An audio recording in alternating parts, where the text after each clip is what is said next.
This is Helmand, Afghanistan. One of 34 provinces, it's the largest in the country, and this is where most of the American and NATO troops set up camp whilst fighting the Taliban in the last 13 years. British troops have primarily been based here at Camp Bastion and surrounding patrol bases and checkpoints. But after much fighting, lives lost, training, mentoring and relationship building, the time has come to close Camp Bastion and for combat troops to return home. I spoke to General Nugee, the Chief of Staff at ISAF Joint Command, who for the first time spoke of the target dates that have been put into place. I think we're ahead of target. It's going fantastically well. In almost every single sphere, we have reduced to be ready by about the 31st of October. So a lot of our bases will have closed by then.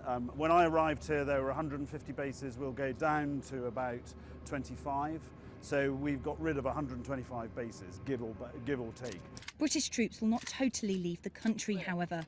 A certain number will be part of what NATO calls resolute support and what the UK call Op-Toral, to train, advise and assist Afghan forces. We're reducing the number of bases, we're pulling a huge amount of equipment out, and we're reducing the number of people. Transferring over the security of the country to the Afghan National Security Forces is seen as one of the main successes of the NATO campaign in the country. They've grown an army to around 200,000 troops, and that's hoped to increase to 260,000 by 2015. But it's not easy. Historically, the summer months have seen the most offensive fighting from the insurgents, and as the Afghan National Security Forces took the lead, this year has been no different. Sangin, a town in Helmand where many British soldiers lost their lives in 2006 and 2007, has been subject to heavy fighting against the Afghan army. Over 900 Afghan troops have been killed. Well, they've had difficulty. I mean, the insurgents have made a real concerted effort in Sangin, that's for sure. For a time, they were taking some little areas back, but very quickly the ANA and indeed the wider security forces reacted to that threat, planned an operation and went up there and executed the operation. They've taken back Sangin DC, they are fully in control of it, and now that is settling down well.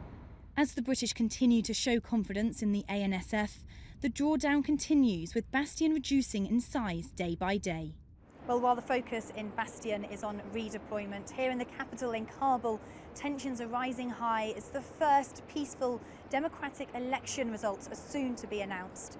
The Afghan National Security Forces have been praised for their handling of the polls, although alleged fraudulent activity is what has held up the results being announced already. But with the NATO summit in Wales only a matter of days away, people are on tenterhooks to see if Afghanistan will have a new president to represent the country. The Afghans always say we need them more than they need us. I would disagree with that personally, having been here quite a lot of my life, and I would say what we've done is we've built a fantastic army, a much improved police. I wouldn't say a fantastic police, but a much improved police, and we've built institutions that will survive.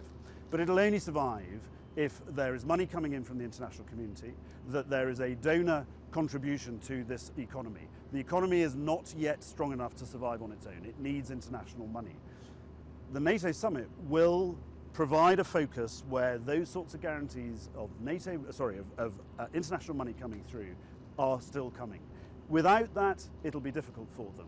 With that, with the NATO money, with the NATO support, with international support, I think this country has a really good future. Importantly, what has been achieved in this country is a more positive outlook. You can sense it as you drive around the capital. The locals live their lives as normally as possible and now have a vision of their country in the future. It's also been a steep learning curve for the British military, who are now stronger and more effective than ever before, and who've learnt many lessons. What I've drawn out of Afghanistan is just how important it is to talk with the Afghans, get their point of view, and make sure we're doing it in a way that they can understand and prepared to continue. What really doesn't work is when we impose our solutions on them.